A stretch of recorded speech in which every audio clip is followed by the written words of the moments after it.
Many companies are transitioning from a monolith to a microservices architecture. Tools for cloud computing and containerization and continuous delivery are making this a lot easier, but there are still technological and organizational challenges that a company will encounter while making this transition.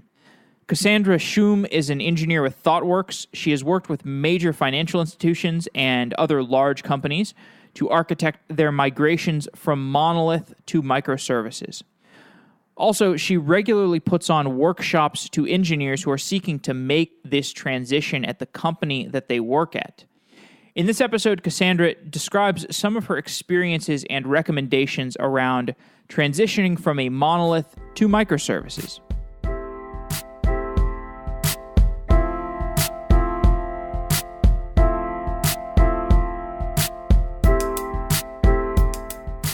For years, when I started building a new app, I would use MongoDB.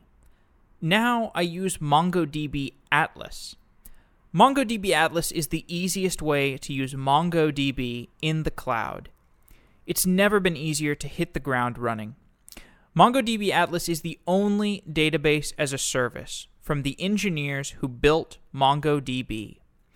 The dashboard is simple and intuitive, but it provides all the functionality that you need. The customer service is staffed by people who can respond to your technical questions about Mongo. With continuous backup, VPC peering, monitoring, and security features, MongoDB Atlas gives you everything you need from MongoDB in an easy-to-use service. And you can forget about needing to patch your Mongo instances and keep it up to date, because Atlas automatically updates its version.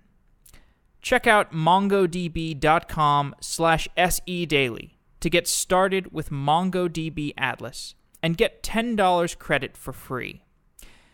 And even if you're already running MongoDB in the cloud, Atlas makes migrating your deployment from another cloud service provider trivial with its live import feature.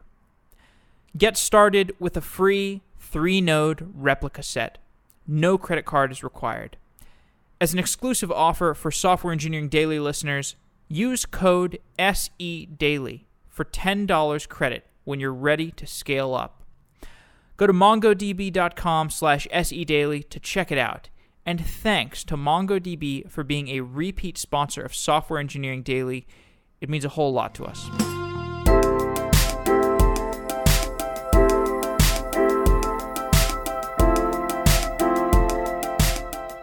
Cassie Shum is a lead developer at ThoughtWorks. Cassie, welcome to Software Engineering Daily. Thank you.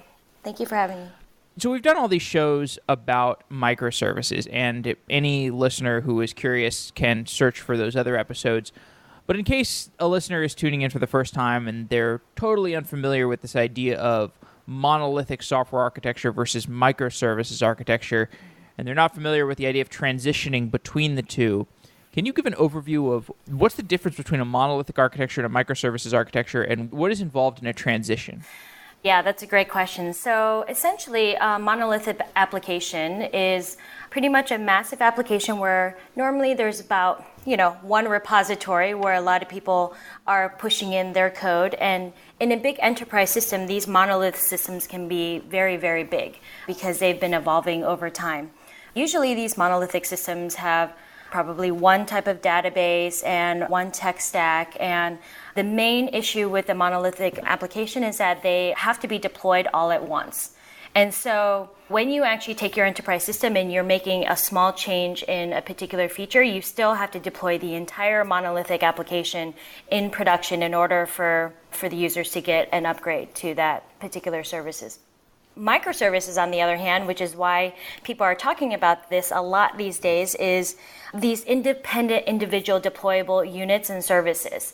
And so essentially, when I was talking about the monolithic application and making that small change in a microservices application or architecture, if you're making a small change to a particular service that's really nothing to do with any of the other services in your microservices architecture, then that particular service can be deployed independently without affecting everything else. Microservices are also quite good to have around, especially when you have to pick different technologies, different databases, and have each of the services have their own certain autonomy. So that's sort of why a lot of people are trying to transition over to microservices architecture. That transition itself can be actually quite difficult. However, that's actually what a lot of companies are trying to do these days. Like, Netflix started it all. But essentially what the first step to that transition would be is to figure out what is the most critical services layer that you have that you want to be able to deploy independently from the rest of your monolith, and start strangling those things out into their own microservices. So that would be the first step. Yeah. Yeah. And Netflix, I remember the first thing that they strangled out, or that they moved out of their monolith, I think, if I recall correctly, was the job board. So job postings on Netflix. And if they, because they broke that out, and because there was low risk involved there, if the job board goes down, it's not a huge deal because, okay, people can't apply for a job at Netflix, but that's not the end of the world. That doesn't stop people from streaming movies on Netflix. So Netflix and I think Amazon were some of the earliest people who talked about this publicly. Google may have done this before Amazon and Netflix. There were a few decades where people were talking about service-oriented architecture, and I think that was somewhat similar to microservices, but we eventually made it to today where people talk about microservices. Do you have any idea why we changed the words that we use to describe this architecture? Yeah, I think what happened was, and this is just my opinion, is that from the SOA days, we were able to call these particular services via their endpoints and all of those things, and they were different components. However, I think what's happened is that microservices is actually more thinking around like a domain-driven design type of mentality, which is what SOA did not do. And when I talk about domain-driven design, it's actually really thinking about the business use cases of what your domains actually are. And then being able to architect your microservices around these particular domains, because that's actually what's going to determine what you can deploy or not deploy independently. So what we found out with some of the SOA architectures is that they became, again, too highly coupled, and then we got to our big ball of mud again. And so when we're talking about microservices, we really want to talk about that mentality of domain-driven design and really having these particular services that are actually independent and can operate on their own.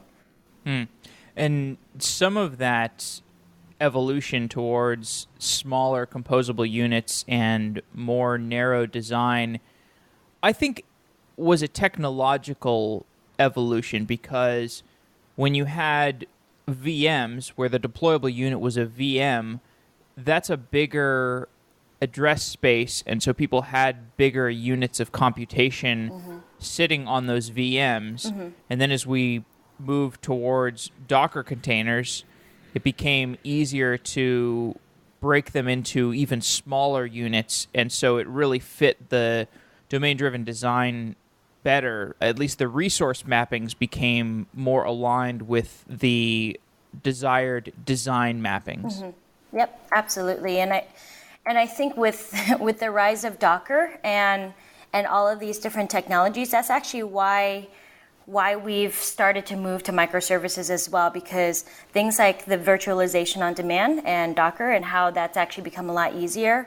One of the other things that we've matured quite a bit in is the infrastructure automation as well. So one of the big things around microservices is that there's a lot of overhead, because now you actually have to deploy all these different microservices as opposed to the one.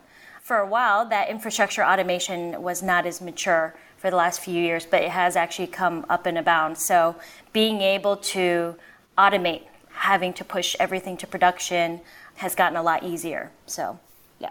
Yeah. Also, I think cloud. Well, I guess cloud. You're saying something similar to cloud. The infrastructure automation. It seems like teams were spending more time dealing with outages before cloud was popular, and dealing with outages and dealing with deployment issues and having to troubleshoot those yourself, because troubleshoot them not only at a software level but at a hardware level. And those outage difficulties created a lot more organizational friction than you have today, where you're just kind of outsourcing the hardware difficulties to the cloud provider. And so if you're outsourcing that stuff, you can just focus completely on the software design. And since there's more focus on the software design, you can create more intelligent domain-driven designs. Agreed. And, taking that a step further, I think we're going towards this area of, DevOps, right? So being able to combine the operations piece and the developers piece together really changes the mindset of the developers and being able to put their own software into production. And I think that in itself is why we actually really like going to microservices as well, because we have, in a monolithic world, there's a lot of complexity. There's a lot of high cognitive load. And so for a particular developer or a team of developers who can focus on one particular microservices or a couple and really focus from front to end on putting, building it, testing it, and putting it into production, also as quickly as possible using continuous delivery, that actually really does increase the quality of the particular software that they're putting into production. So, yep. You've given a number of workshops for people who are transitioning to microservices. What's the mindset of the typical engineer who is in that audience, who is thinking about working on some sort of migration to microservices? Oh, that's a great question. So, interestingly enough, a lot of the people who I've given these workshops to were people whose managers told them that they had to go to microservices, so they had to figure out what that meant.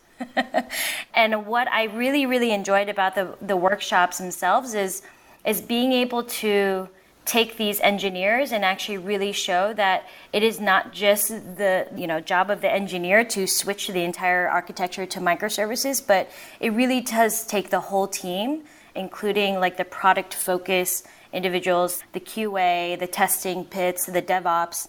It takes the entire team to really think about and change their mindset to the microservices architecture. So most of the people who leave the workshop will actually come back with a lot of questions with their entire team. And actually that's the better way to think about it, as opposed to, it should just be the architect to think about how to move things over. It actually needs to be the mindset of the entire team. Yeah. So when they come to the workshop and they perhaps don't really know why their manager told them to go to this thing, are they able to quickly self-identify as somebody who has an architecture that could use a refactoring? Yes, I think after a while, because part of the workshop that I give is really showing the drawbacks of a monolith and the pain points that we're trying to get away from. And I think when I talk about, the different issues that we have, like being able to test, your monolith, or the complexity, changes that happen, again, the high cognitive overload, those types of situations, I kind of go through a few examples, and most of the people in the room are like, oh my gosh, yes, I have those problems, and I see why we want to go to microservices. But it's interesting to see how a lot of people were, it's a buzzword. Microservices is a buzzword, so all the managers and architects say, go and learn about them. But really what I want people to learn about why we want to go to microservices, or even go to microservices slowly, is to really move away from some of the big complexities that we see with monoliths and some of those drawbacks. And if that's actually hurting your business, then you should definitely be thinking about it. But my one thing is, I don't think we should automatically just move to a microservices architecture because someone says so. We have to really understand the pains and understand what our business actually needs.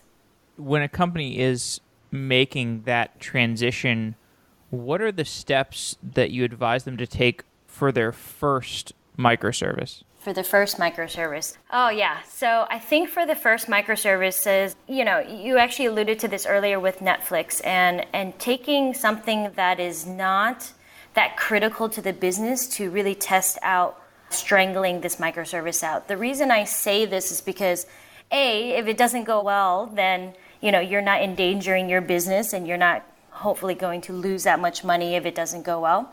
B, the thing around microservices is it's always an increase in overhead of infrastructure, of deployments, of running your different pipeline. So with that first microservices strangulation, it's going to take a lot more time and a lot more change of your organization. So taking something that's a little bit separated out from the rest of your business and a little bit low impact would probably be the first safe thing to do, so you can, iron out all the knots around the operational costs of separating out that one microservice. And as you go from the first to breaking out something that is a little more mission critical, how does the process change?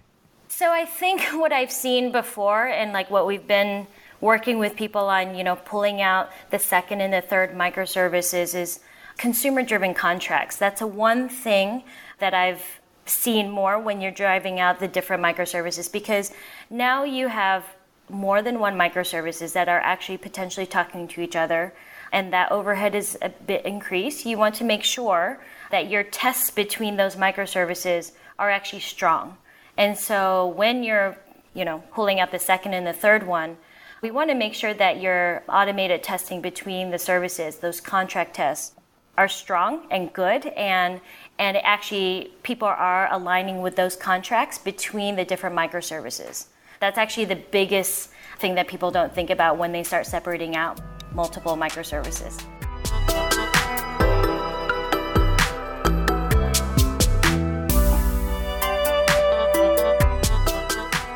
At Software Engineering Daily, we need to keep our metrics reliable. If a botnet started listening to all of our episodes and we had nothing to stop it, our statistics would be corrupted. We would have no way to know whether a listen came from a bot or from a real user. That's why we use Incapsula to stop attackers and improve performance. When a listener makes a request to play an episode of Software Engineering Daily, Incapsula checks that request before it reaches our servers and filters bot traffic, preventing it from ever reaching us. Botnets and DDoS attacks are not just a threat to podcasts. They can impact your application too. Incapsula can protect your API servers and your microservices from responding to unwanted requests. To try Incapsula for yourself, go to incapsula.com/sedaily and get a month of Incapsula for free. Incapsula's API gives you control over the security and performance of your application, whether you have a complex microservices architecture or a WordPress site like Software Engineering Daily. Incapsula has a global network of over 30 data centers that optimize routing and cache your content. The same network of data centers that is filtering your content for attackers is operating as a CDN and speeding up your application. To try Incapsula today, go to incapsula.com/sedaily and check it out. Thanks again, Incapsula.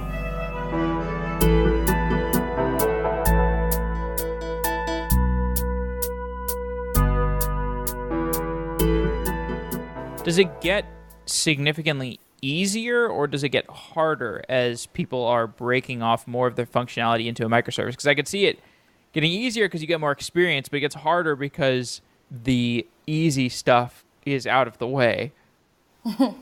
Agreed. Yeah. I think it's actually where you think the, difficulties are. I think from an operational cost, at this point, we have figured out, especially if you're using infrastructure as code and you're scripting out all your deployments and your pipelines and those types of things, that part is easier to really operationalize all the different microservices and follow that template.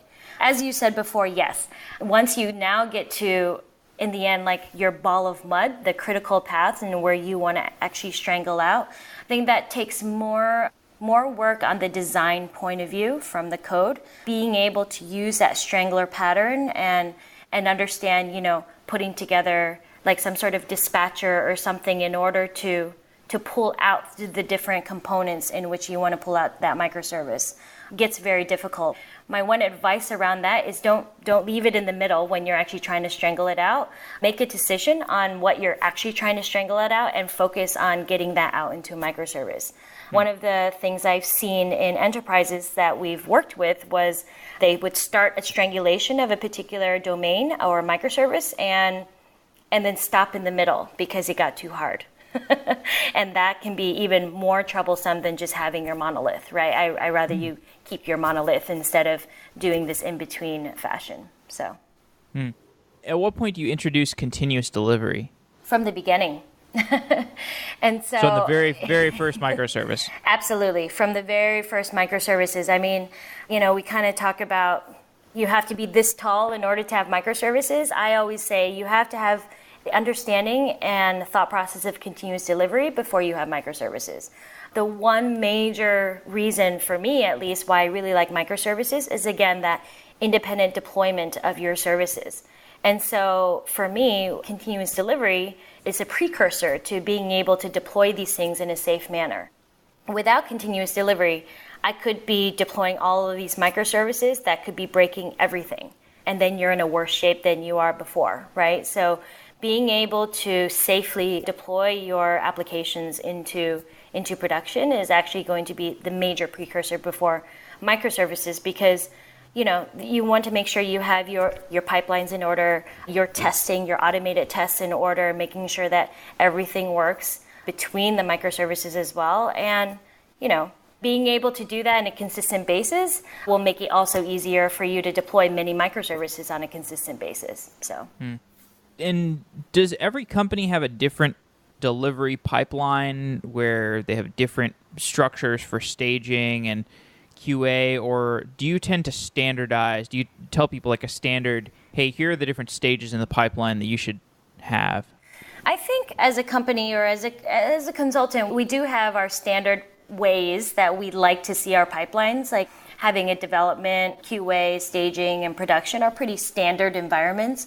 However, we do go into the organizations that we work with, and it depends on how they're set up. It depends on where their bottlenecks are. It depends on, where their pain points are, and that's normally where we want to focus. And if that means that, this company only has QA and production, then we have to work around that, and we have to figure out what does that actually mean, as opposed to, abiding by a standard template.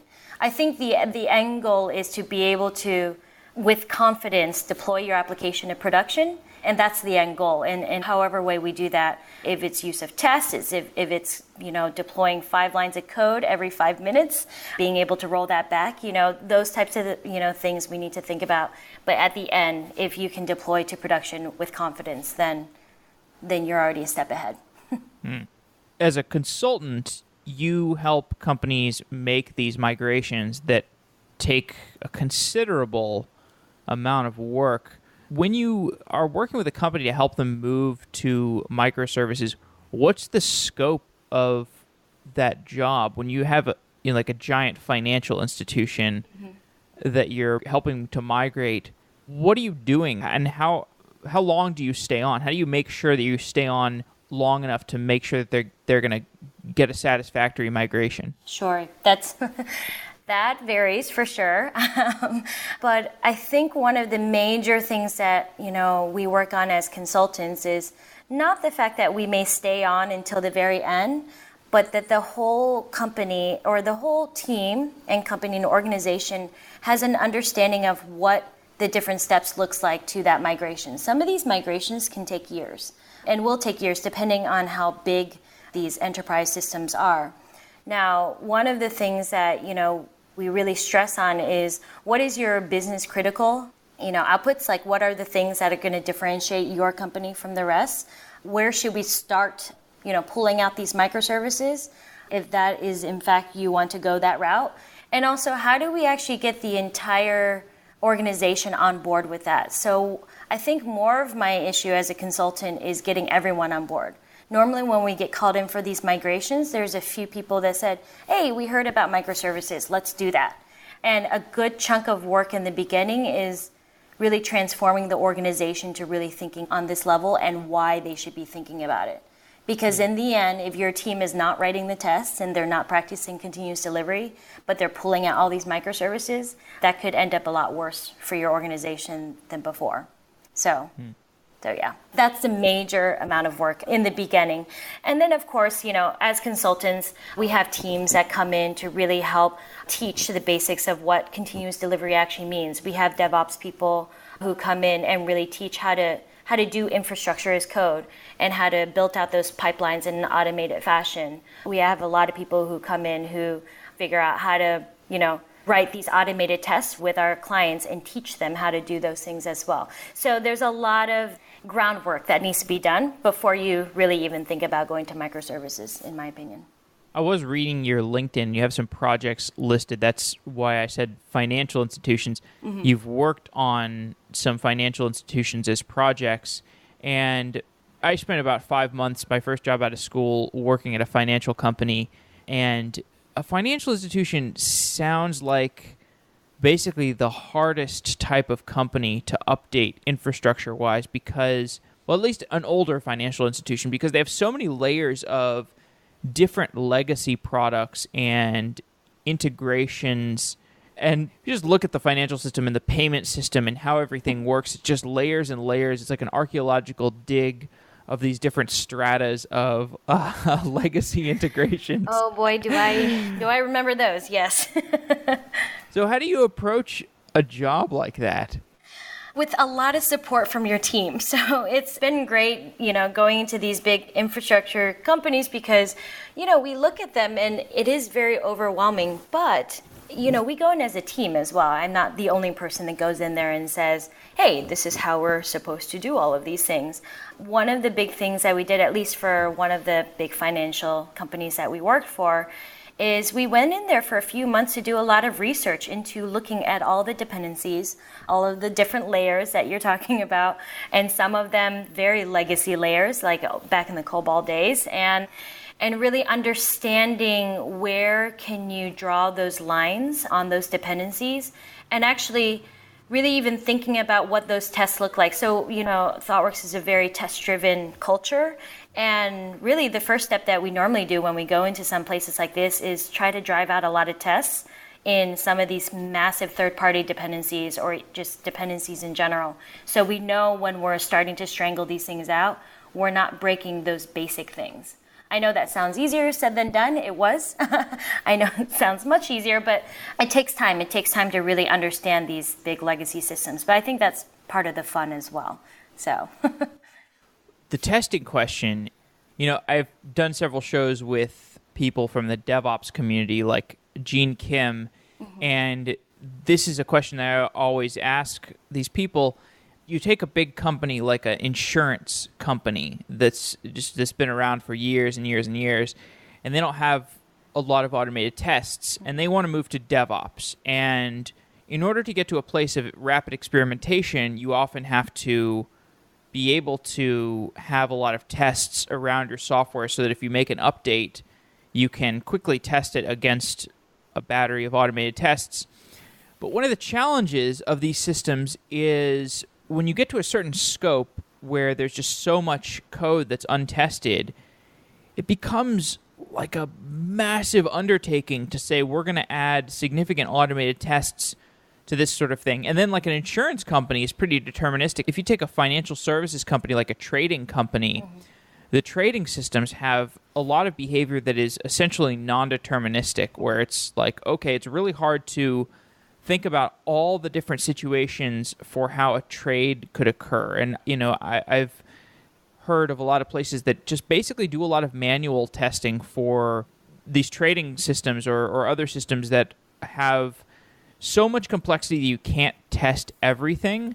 So when you're looking at building tests around a system as the first inroad into getting a complex ball of mud into something that's more maneuverable, something closer to a microservices architecture, how do you approach these insurmountable architectures where building in automated tests is looking like a 3 or a 6 month challenge if you want to do so comprehensively? Yeah, that's a great question, and that's that's usually the question I get when I go into these big companies. And I like the fact that you said big ball of mud, right? So we essentially will start off with doing some sort of high-level analytics on the code base and actually look at where the big ball of muds are, where those God classes are, where are those places that are A, the most critical from a business function, and B, the most complex in terms of the code base. And so when we are talking about, with the business, what do we strangle out first, or, how do we actually start this process? My first advice is not to say test everything. Absolutely not. You're right. That's going to take a very long time to automate that process.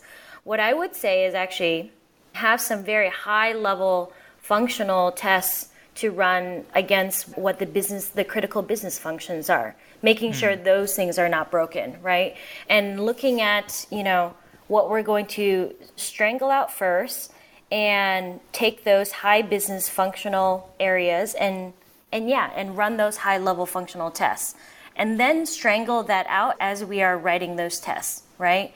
It's not something that we're just going to cover everything in the world and then and then we'll start, right? It's definitely, in the end of it, for me, it's a very simple question is, okay, what don't you want to break so we can keep continuing on as a company, right? And when you ask those questions and they give you a list of answers, those answers are what you're going to write your tests on. And that'll be the first pass. Yeah. Yeah, well, you can imagine, you described these higher level functionality tests, and this is in contrast to lower level unit tests, where you could imagine scripting a Selenium test that goes through the online registration workflow, just like from a web browser, where you're scripting a web browser doing that functionality, and you can always very easily run that test and make sure that it works, as opposed to testing the lower level code and like validating at the database level or at the in-memory level. If you just validate at the browser level, it does give you a high degree of security around things. I mean, it's not perfect, but it's a start. Yeah, and as I said before, it's a start. It's not everything that, if I just have those tests and I'm good to go, absolutely not. I think it's just a start to really focus everyone on, okay, what can we not break in the system for us to continue? And when you're strangling out a microservice, what you're really doing is actually figuring out those high-level functional tests that you need to maintain and make sure that they're still working. And as you're strangling out your microservice, as you're strangling it, you are writing unit tests as you're rewriting that code, right, into that microservice. So that's like the two-way street that's coming. So you want to make sure that as you're strangling it out, as you're pulling out different code, you're going to probably be unit testing those as you're going along, as you're strangling them. But at the same time, understanding that you're not breaking anything from a high-level functional point of view, because those tests will constantly be running in your pipeline. And you just want to make sure that that's still working as it should.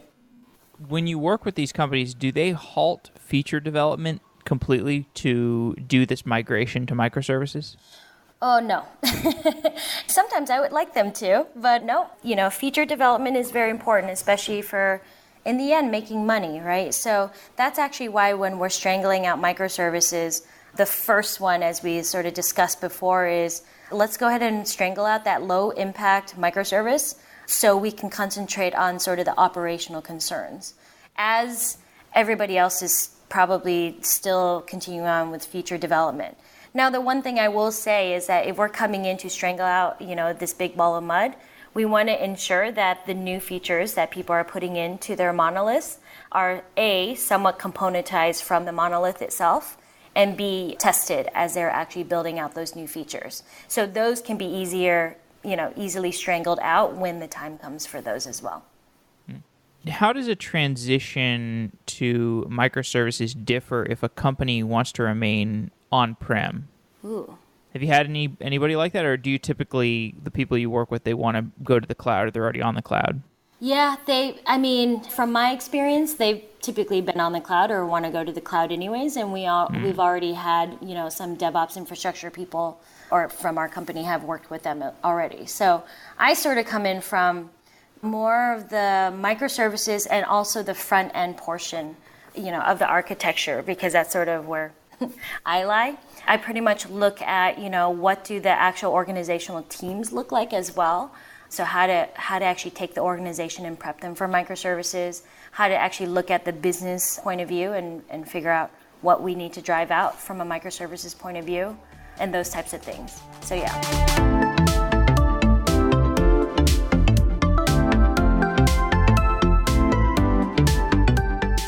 Ready to build your own stunning website? Go to Wix.com and start for free. With Wix, you can choose from hundreds of beautiful, designer-made templates.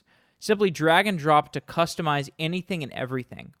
Add your text, images, videos, and more. Wix makes it easy to get your stunning website looking exactly the way that you want. Plus, your site is mobile optimized, so you'll look amazing on any device. Whatever you need your website for, Wix has you covered. So showcase your talents. Start that dev blog detailing your latest projects. Grow your network with Wix apps made to work seamlessly with your site. Or simply explore and share new ideas. You decide. Over 100 million people choose Wix to create their website. What are you waiting for?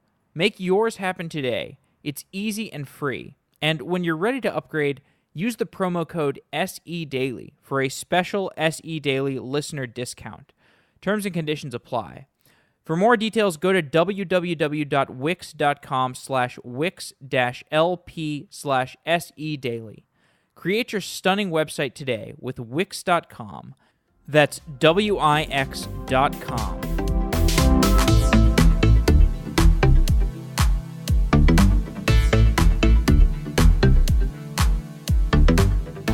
Companies that are moving towards a microservices architecture or a DevOps mentality, oftentimes they have a lot of manual processes that are maybe written down, maybe they're not written down, there might be tribal knowledge within the company, and the newer mentality is to encourage people to go towards automation and really focus on automating those things that have become manual processes. Should a company standardize on an automation tool or a workflow of some sort for building in these automation workflows? That's a great question. I think it's easier if a company standardizes on, say, the tool for the pipelines and how you automate your pipelines. So if you have like Jenkins and GoCD and Snapseed, and all of these different places to actually run your pipelines, I think that's bad. I think we should standardize for the teams on the different platforms in which you're actually running these pipelines and those types of things. In terms of like automated tests, I actually think there should be some autonomy, especially if we're going to the microservices route. And this is not to say pick any language you want just because you feel like it, but there is a certain autonomy that we want from these microservices. So say example, we have a microservices that, wants to use Clojure as opposed to the standard, Java infrastructure that the monolith has. Your automated testing tools would be a bit different in that particular microservice. So I think, to have that autonomy of choosing your testing tools, I think needs to be there a little bit, but there needs to be some standardization on how these tests are run. So I think that's more of the differentiation I want to make between that. Yeah, it almost doesn't matter if these scripts are Bash scripts or Puppet scripts or Selenium scripts that are running as you're doing a deployment, as long as you can look into the deployment tool in your deployment pipeline and understand what is happening every time a deployment occurs. Mm-hmm. Mm-hmm.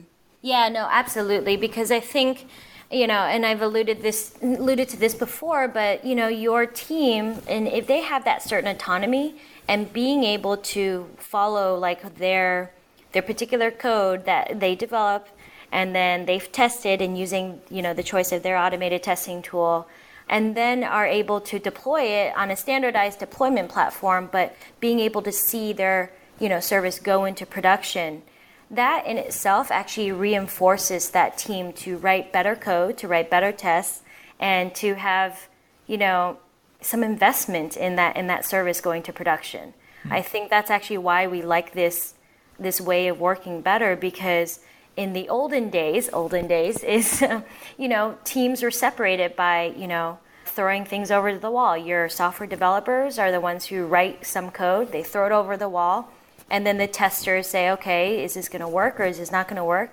And if it does, they throw that over to the wall to the operations people, and then the operations people are like, oh gosh, now we have to push that to production. By the time that piece of code's gotten to production, the developers have already forgotten about it. And so that investment piece is not quite there. So that's why, having these smaller microservices and being able to own the entire, pipeline and have that autonomy within that team, I think is very, very important for good quality software. When a company builds a lot of different services, oftentimes you'll have a scenario where you have service A and then services B and C are both consuming A, and the service owner of service B might say to service owner A, hey, I actually need this additional piece of data from your service. Can you just make a change real quick and make it so that your API hands me the data from service A? And that's fine, except that it also impacts the owner of service C because they're also consuming service A.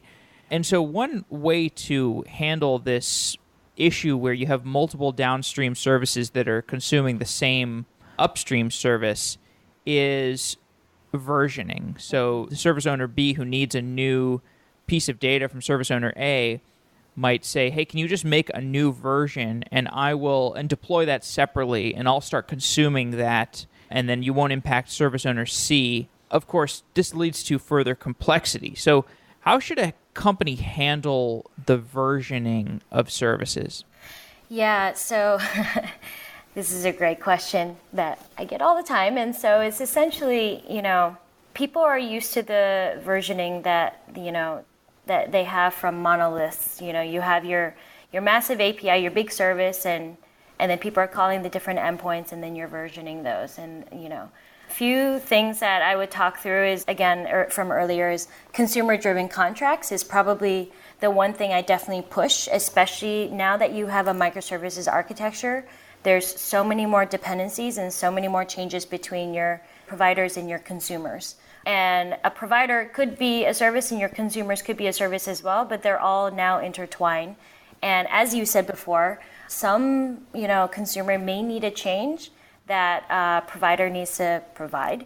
But that's where if you think about consumer-driven contracts, that's where this could actually really help the organization, because if I am a provider of an API and I'm actually providing an endpoint. So say, for example, I'm providing an endpoint that gives, some user information, right? So for consumer A, that consumer only wants like the name and the phone number.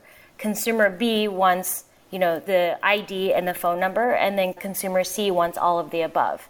So if consumer A says, you know what, let's go ahead and split out the name to first name and last name, and that's how I want my provider to give it.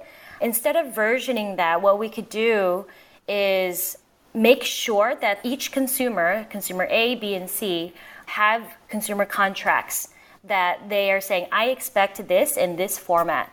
And the best part about that is the providers are actually running those consumer-driven contracts in their own pipelines.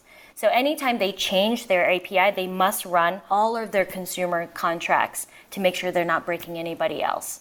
And really, when consumer A says change this and the provider has changed it, what's going to happen is that they change it, and then all of the other consumers are broken in their own pipeline before they hit production. What I like about that is that encourages communication between the different teams. And that should open up, discussion pieces around, okay, is this what your API really wants? And is this what, we really need to do? And let's have that conversation. But being able to catch that earlier on would really, really help in, aligning what those APIs should look like. What kinds of failures can occur when a company is transitioning to microservices? Oh, yeah. So I think a big failure here is that I've seen before is trying to break up your monolith into many, many different microservices at one time. I've seen companies say, okay, we need to move everything to microservices, and then they do, but they don't put in the work for the operational overhead, right? So now they're just a lot of different little services that they're trying to maintain and trying to figure out, and when one changes, it breaks the other, and that's a big failure that can happen. So when we say transition to microservices, I personally say do it one at a time, do it very slowly, and making sure that, operationally and from a continuous delivery point of view, you're ready before you actually pull out the rest of it. So, what are some other anti-patterns that people can avoid during a microservices transition? Yeah, so I think some of the antipatterns that I've seen during transition is, some of the benefits that microservices give you is, that autonomy that we talked about earlier. Some antipatterns I've seen is they go a little bit too overboard with that autonomy. And they say, oh, this microservice will be in Scala, and this one will be in Clojure, and this one will be in Java, and this one will be in Ruby. And really what I wonder is, you should be picking the language based on a very, very good reason. And if the reason is just because I like the language, I don't think that's good enough. I think when you have that certain autonomy, there needs to still be some sort of standardization on some level, right? There needs to be, some ability for the communication between microservices to be standardized, and also like a really good reason why you want to switch to a different language or to a different database or something like that, because the more you choose, the more complex it is for people to understand different microservices. What we do like in different teams is people being able to move from one team to another to really learn about different services and stuff and not get stuck in one. So those are some of the antipatterns I have seen. Again, all in moderation. Yeah. Okay, so just to close off, can you tell me something unexpected that has happened when you were helping a company move to microservices? What are some of the surprises that you've seen during these large-scale re-architectures? I think maybe they're not so much surprises anymore, but I think people think they're mature enough to go to microservices when they're really not. It's not so much a surprise, it's just more of a, okay, let's talk about that before we jump into this hot water here.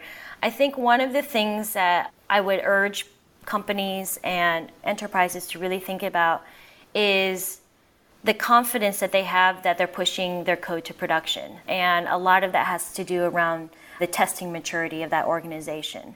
I find that, again, with a microservices quote-unquote buzzword, people say, yep, that's my silver bullet, and that's what I want to do. And really, it's not a silver bullet. It has a lot of work to do in order to get that. And what I do get a little bit surprised about is sometimes people not understanding the benefits of microservices as well versus, the amount of work it's going to take to get there. So before people even think about going to microservices, I really urge that company or that business to really think about what are the cost-benefit analysis around it. Is it worth taking all this time to figure out the operational costs, to being able to manage and deploying many, many different services now as opposed to one? And really thinking about that, because if a business doesn't really need to deploy things independently and they're actually okay with their monolith, I say take your time, make sure that you're fully tested and ready to go, and you can actually componentize your monolith without having to move to microservices yet, right? You don't have to jump into that boat just yet if you don't need it. So my big thing is if you don't need it right away, then don't give yourself more work to do. And so that's maybe the biggest surprise is people kind of jump into it without really thinking about, how much is that actually going to benefit them and how much cost it's going to take to move to microservices. All right. Well, let's hope that the listeners heed those warnings. We'll see. Thanks for coming on the show, Cassie. This has been a great conversation. Thank you so much. Thanks to Symphono for sponsoring Software Engineering Daily. Symphono is a custom engineering shop where senior engineers tackle big tech challenges while learning from each other. Check it out at symphono.com/sedaily. That's symphono.com/sedaily. Thanks again to Symphono for being a sponsor of Software Engineering Daily for almost a year now. Your continued support allows us to deliver this content to the listeners on a regular basis. Wow!